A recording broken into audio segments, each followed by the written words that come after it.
Hi, this is Doug Cosmo, Clifford of Creedence Clearwater Revival. You're listening to the Nothing Shocking podcast. And man, it's really shocking.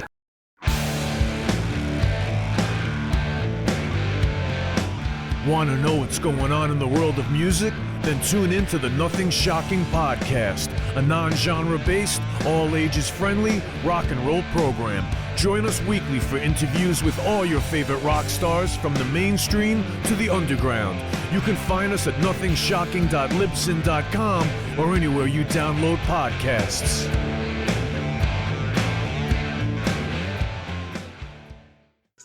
We're putting the band back together. The numbers all go to 11. I'm talking about bands that rock. Led Zeppelin. What about Sabbath? AC/DC. Motorhead. Does that mean it's louder? Is it any louder? Well, it's one louder, isn't it? We're not worthy. We're not worthy. Why don't you just make 10 louder and make 10 be the top number and make that a little louder? These go to 11. I get up off the ground and raise my head. Days like this, think I should be dead. One for Satan, two for me. Let's cheat the devil, it's fun, don't you agree? Welcome to the Nothing Shocking podcast. I'm your co-host, Jeff Untied, and with me in Dog Bowl Studios is Coach Nez. You can find the Nothing Shocking podcast on Libsyn or any podcatchers. Like our Facebook page or follow us on Twitter at No Shock Pod. You can also find the Nothing Shocking podcast on Rock Rage Radio every Sunday morning at 7 a.m. Central Time. Our sponsor is Ragged Records, located in downtown Rock Island, Illinois, and downtown Davenport, Iowa. We'd like to thank the Hong Kong Sleepover for allowing us to use their music for our intro and bumper ending. Tonight's guest is Doug Cosmo Clifford, formerly of Creedence Clearwater Revival. Yeah, and he's got a few solo albums out there and working on releasing some of his material. Yep, and he's recently released California Gold. It was released this past September. It was a collection of tracks from years of the past, but they re-released it, and it's a fantastic album. Yeah. Let's get to that interview. All right, good night. Good night.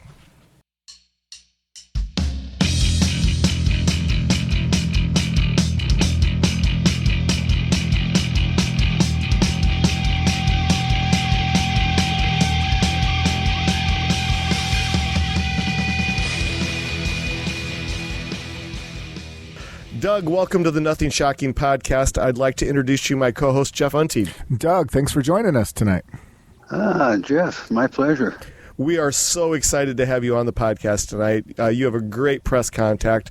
Please thank her for us. She's been fantastic to work with. Well, you know, you got to get the word out, and if you don't have a good press agent, you're going to have a lot of problems in this business. She's a sweetheart.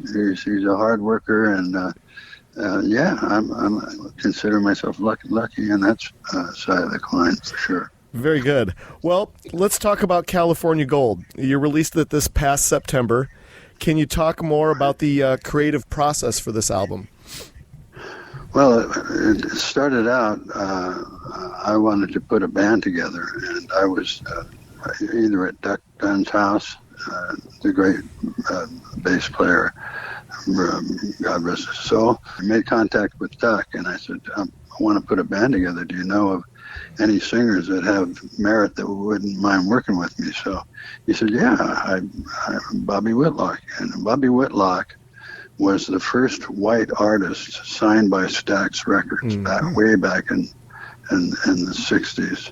And he was, I think, only a teenager at that time. He was very young. And what a cool place to grow up. I don't know how many people know this, but not a lot. The house band at Stax was Booker T and the MGs. Nice. And most people think they had a one-hit instrumental, Green Onions, and that's it. Well, that's not it. If you listen, in fact, I jammed with it today.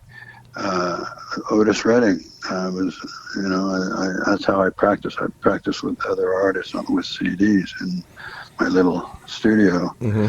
And anyway, they were the house band. They played on all the Sam and Dave records.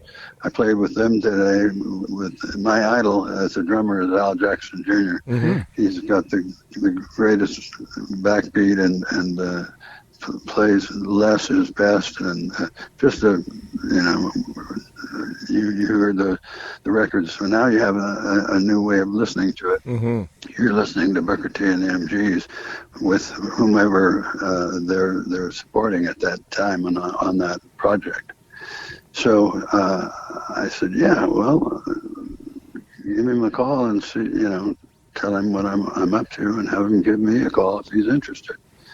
So Bobby gave me a call, and we talked a little bit, and he was in L.A. and I was in the San Francisco Bay Area, mm-hmm. and so I said, yeah, come on up. So he drove up with a pregnant wife and a little 2 or 3 year old daughter.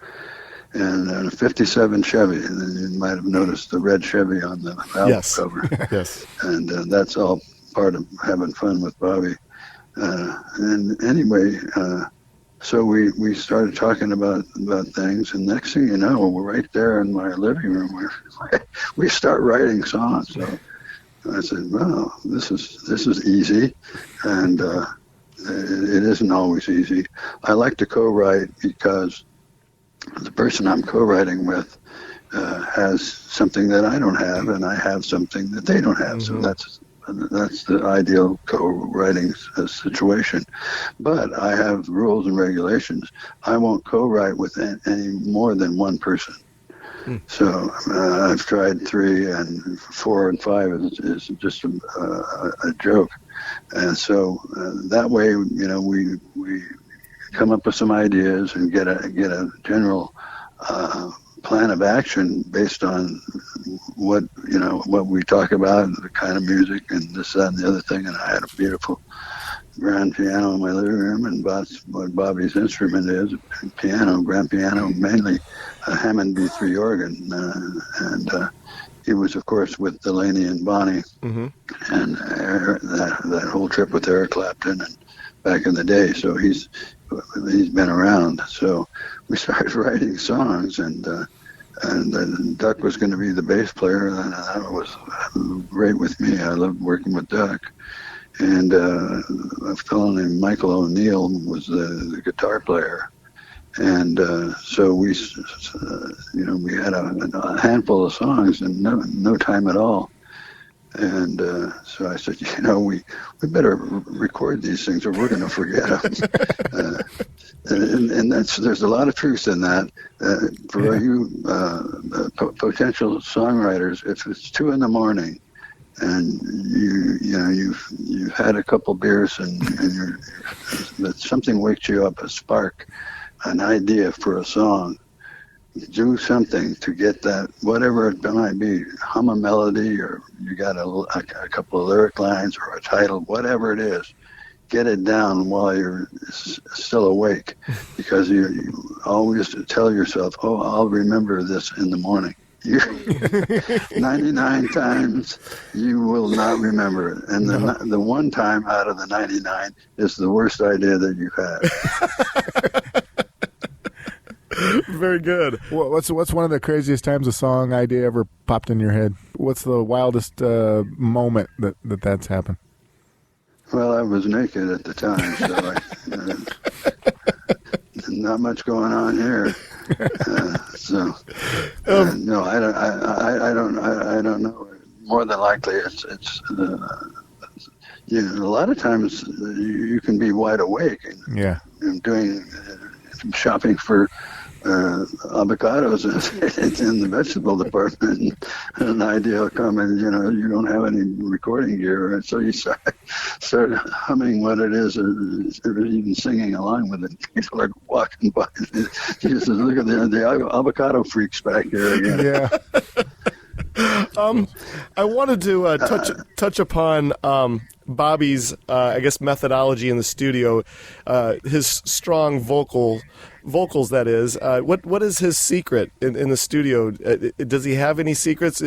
Working with him seems, I guess, maybe would be pretty seamless, I guess, with the strength of his vocal cords. Well, I believe in being straight and sober and working when you're working, and we were practicing as a band, so we were getting 3-4 hours a day playing, maybe more than that, and but he was smoking, and I said, "Okay, Bobby, here's the deal. Since I'm the producer and the financier of the program, I have to have a few things to go my way. First and foremost, give me that pack of Marlboros and throw them in the garbage." And I just want those. Well, say goodbye to those. I'm going to help you out. And so he did quit, and then to add a little extra spice is nice. I'm a runner. I ran every morning and exercised and all that stuff. I'm nuts for that.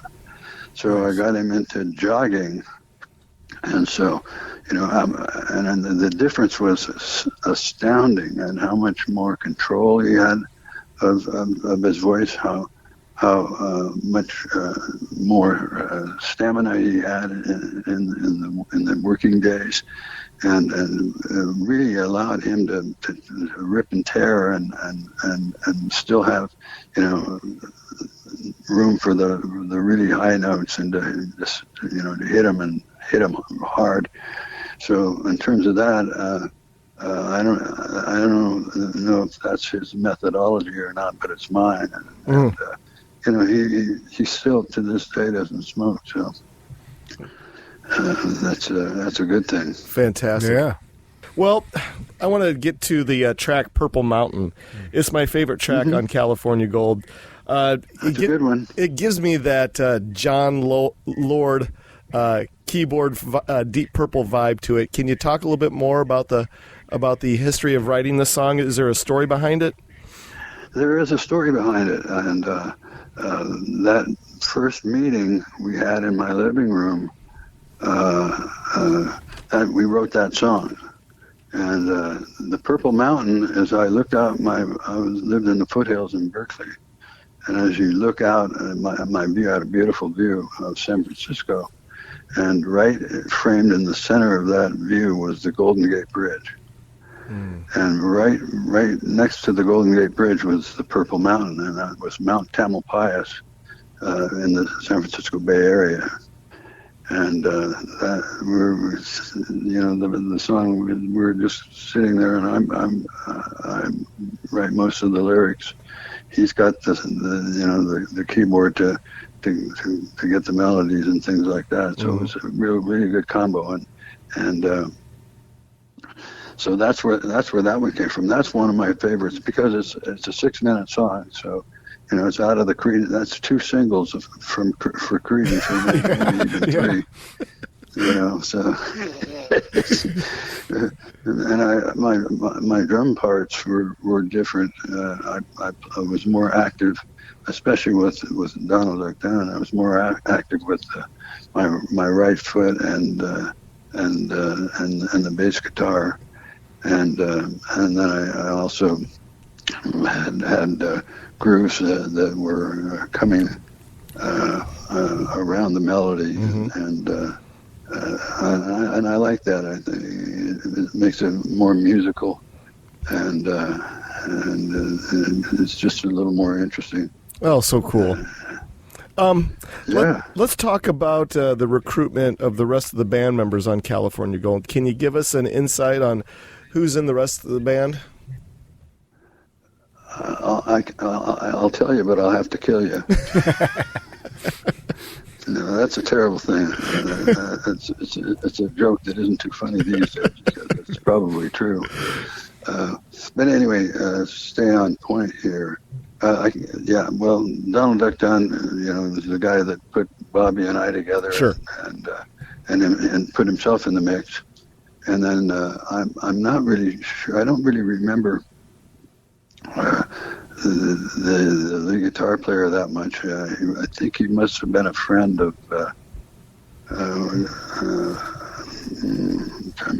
don't know if Duck knew him or Bobby. I'm pretty sure Bobby didn't know him. So anyway, this guy emerged from I don't know where, because he didn't stay too long, and Duck left early too.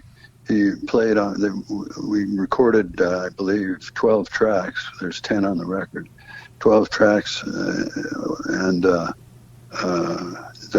Duck's on half of the songs that we recorded, and John Belushi recruited him to be a blues brother, and that was a dream job for Duck. And Duck's one of the funniest guys you'll ever meet in your life. He's like a little leprechaun. He's got that little pipe and and his curly red hair, and he's got a smile and a laugh that was just and really funny. He had a quick wit and a dirty joke book that was almost as thick as mine. And, so, that's how the first recordings went.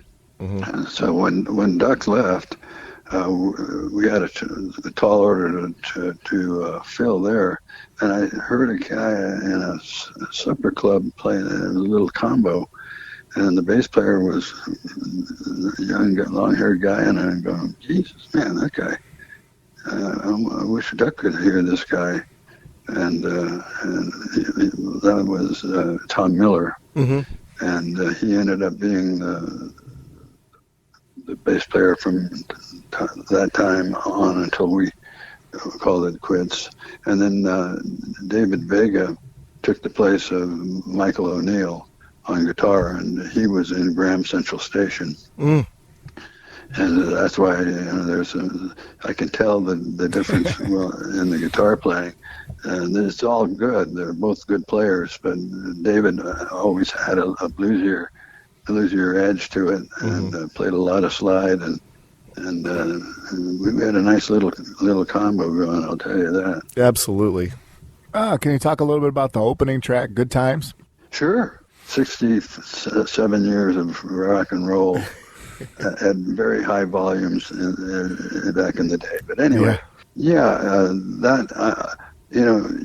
I wanted a different approach to, most songs about good times are kind of happy, sweet little things. And this is a case where, this guy's obviously in trouble in his relationship. The question is, don't the good times count anymore? They should count. Why don't they count? People are splitting up because they think they're bored, and they're not. And we need more good times like the ones before. That's sort of not 100% on the lyric, but I wrote it so I can forget things, and that's 77 years. It also works on the brain, what's left of it. Yeah. For an old guy, I'm in pretty good shape. I have a few little things. I've done the cancer thing and come out on the other side, and I have Parkinson's disease now, and it's not going away, but it's not a rocket ship either. Yeah, it's coming on very slowly, and it makes it easier to handle it and stay up with it. And I play drums every day. Oh, fantastic! And that's really good for keeping all the parts working and staying up with the wagon. Absolutely. When you were recording tracks for this album, how many songs didn't make it on this album? Were there some that you put in the can and shelved for another time? Yes, as a matter of fact, we have 2 other songs, and the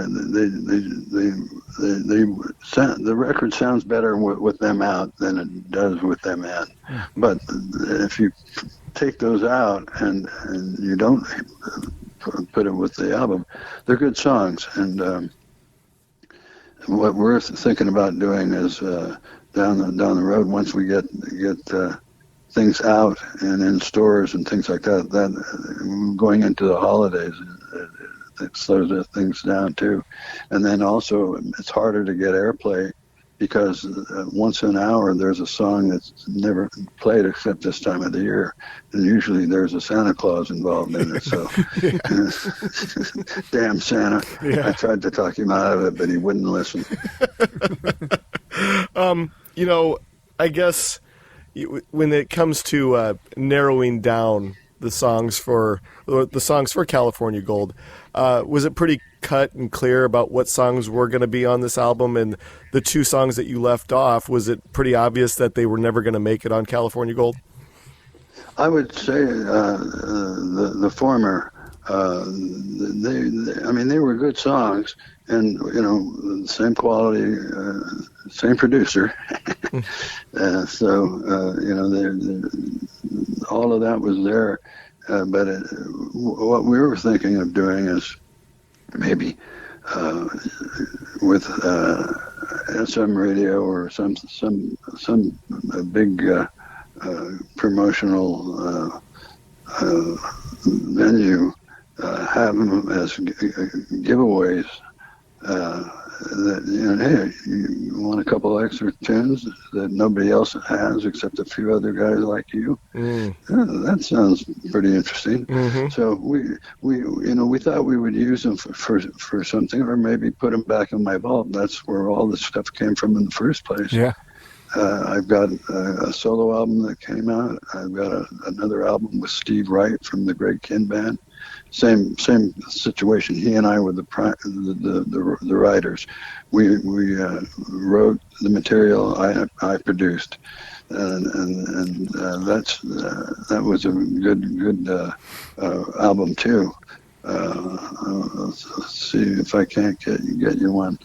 I know people, so I'm sure I can. Yeah, cool. But and then of course the Whitlock thing, and then I have another album's worth of my stuff in there, which it'll be way down the road. I don't know if I'll make it that long, but it's you got to go with the best of the best. And I think California Gold is a really good rock and roll album. It's an album that I listen to. When I listen to it, it's and it's been put away for like 40 years. When I listen to it, it's like another band, and I'm going, man, these guys are good. And listen to the songs are good, and the production's good, the playing is great, and the feeling is good. It makes you feel good. That's what rock and roll is all about. I mean, that's why it was invented in the first place. Guy Lombardo and his orchestra just don't get it, and Lawrence Welk threw him in there too, since we're throwing those guys under the bus. So that's what it came from the blues, mainly first from the black blues in New Orleans, and most of those bands had horn sections in them, and most of those guys were playing just like Book T and the MGs. There were a couple of studio bands that were doing all the recording, because they were the best musicians to do the job and do it right. So and what would happen was somebody would get a hit record, and then they would have to go out and find guys to put together a band to travel with, because the studio band wasn't going anywhere, and they were well taken care of, and so that's and back in those days, the lead instrument was not the guitar, it was the saxophone, and that's because these bands all had horn sections, and the guy had tenor sax. Every one of those good bands had one or two really good tenor players, and that's what you were hearing. My dad hated it. He was not a happy camper, a bit of a racist. And I don't think he meant to be, but I straightened him out later in life. But oh, very good. Yes. So what happens now? Then Elvis comes out, and it comes out of Memphis, and they've got guitars playing, and the lead instrument in that format was the lead guitar, and most of the time the singer was playing guitar. Elvis wasn't the greatest guitar player in the world, but he sure looked good with that guitar around his neck. Oh yeah. And but Elvis was, I've got a great Elvis story for you. I saw him when I was 11 years old in a restaurant bar, and I wasn't supposed to be in there, so I stayed by the door. Because I knew he was going to be on the Ed Sullivan Show, and I'd, heard his music. I was 11, and might have even had some of his records, and I wanted to see what he looked like. And he played on the Ed Sullivan Show, and they blocked him out from the waist down. They've since taken that out. You can see it now without the blockage. But I like the blockage, and that did more for his career than anything that anybody could have possibly thought of. It was brilliant. Ned was just covering his ass. He didn't want him doing something vulgar. Yeah. He was a friend of rock and roll. He brought in all of the big bands, and we played it twice. And it's quite an interesting show, biggest show in the world at the time, and so I keep saying I have to go to the bathroom, which was true at 11 years old, but a couple of times I was faking, but I wanted to go by the TV and see if Elvis was coming on. And in one of my passes, he's coming out. I'm going, oh man, this is great. And I watched him, and I think I drooled on myself. I mean, I really do. Yeah. It was just unbelievable, the power of it. He was a really movie star looks, but he was a rock and roller. He was the new breed of cat, and wow. And so anyway, our dream when John Stu and I put the Blue Velvets together, that was the first band we were in, an instrumental trio. Nobody was singing at the time. And our dream was to have our songs played on the radio. Well, they've been playing them for 55 years. Oh, yes, they have. They're still playing them. So I guess that dream came true for sure. For sure. And they're instantly recognizable, which is awesome. Yeah, and thank my lucky stars for that. I do thank my lucky stars every day. I am very thankful and grateful. Oh, fantastic! But anyway, there was a production company that did tours that was called Concerts West, and they were the Cadillac of production companies, and they had 4 artists. They had Frank Sinatra, they had the Beach Boys, they had Creedence Clearwater Revival, and Elvis Presley. Yeah. And that was who they had. And Elvis was coming to Oakland, which was our stomping grounds, and he told the guy at Concerts West, he says, I really want to meet the Creedence guys. He says, he wants to meet us? He says, he loves you. He loves your music. He listens to it. You're one, very lucky. You're in a class of just a very, very few. So we said, oh, this is great. So we go to the Coliseum, and it's the basketball Coliseum, I think, it was winter. And anyway, Elvis was in his white outfit when he was trim and cool. And he came up to the mic after finishing the song, and he was just soaking wet. And he gets up to the mic, and he says, "I know they're out there. I know they're out there. This is for the Creedence boys. 2, 3, 4." Goes into Proud Mary. Oh, cool. Oh my God! Every time I say it, my eyes right now, my eyes are teary. Yeah. Every time I say that and tell that story, and oh my God, how fucking cool is that? That is awesome. It's so we went back to meet him, and Elvis had left the building. Oh. He had a death threat. He had a lot of them because he was fucking a lot of housewives. Jeff, you got the next question? Yeah, I saw recently the CCR had live at the Royal Albert Hall, London, 1970. I watched that's a great video. Let me tell you what, I love it. I'm so proud of that. And that's us. That's how we did it. It was a little weird. Like John was not a guy like Elvis that had body moves and things like that. He was uncomfortable during that. I don't think he liked to dance either. So when he did, this is how we did it back when we were the Blue Velvets, when we were 13, 14.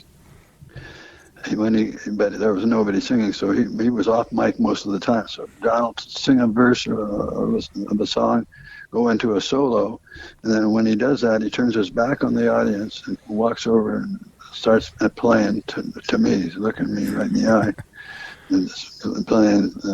If you notice that, that's just how we've had always done it.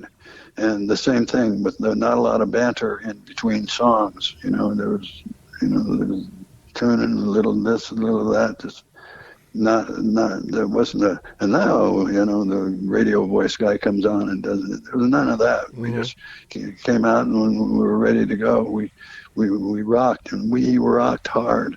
When I looked at it, and I realized, no wonder I broke cymbals. I broke cymbals just about every single night. When I had a night that I didn't break a cymbal, I was either under the weather or something weird happened. But I broke 1 or 2 in that video. If you look real, you have to. My guys are so used to doing it that you have to know what's happening to see it. But I said, oh yeah, there's one. I think I might have had knocked off 2 at the Royal Albert Hall show. But what we were doing is we were number 2 in the world. We wanted to go over to the Beatles' house. They went nationwide with Ed Sullivan, and we went into the castle, the music castle for British rock and roll, the best of the best. That was the Beatles' house, and so we went over there to give them a little howdy dowdy. They came over and took American music and rocked it better than what was being done at the time, rock wise, in America. The American rockers weren't getting it done, but the British bands were, and the Beatles in particular had, they were obviously the kings of England there, and so that was and when we left, we were number 1 in the world with a little help from Paul McCartney. He quit. So that made step right up, boys. You boys are number 1. Oh, fantastic! Very cool. We were, for concert draw and record sales, we were number 1 in the world. Yeah. For over a 2-year period. Oh, so cool. We put 3 albums out in 1 year, and since 1969, 3 albums. Wow. Yeah. And we were to say we were on a fast train would be, understating things. Absolutely. Yeah. Well, Doug, we're out of our allotted time for the evening. Is there anything that we left off that you would like to promote? Yeah, California Gold. You can get it at my website and or Apple Music, any place that has downloads, you can get it. It's a really good album, and I think people would really enjoy listening to it. Everybody I played it for, and I can tell when they're not telling me the truth. So people love it. People just love it, and there's some pedigree players on it, and I'm very proud of it. So cool. I just want to thank you for opening up Cosmo's Vault and bringing some of these back. Absolutely. But anyway, it was fun, huh? It was a pleasure. Yes, thank you. I just wanted to let you know this episode should be ready in about 3 weeks. Jeff, the editing wizard, will get it all cleaned up for us. Sound good? Sounds great. Thanks, Doug. Have a great night. It's an honor. Thanks, guys. Yeah, best of luck to you. Take care. Peace. Bye-bye.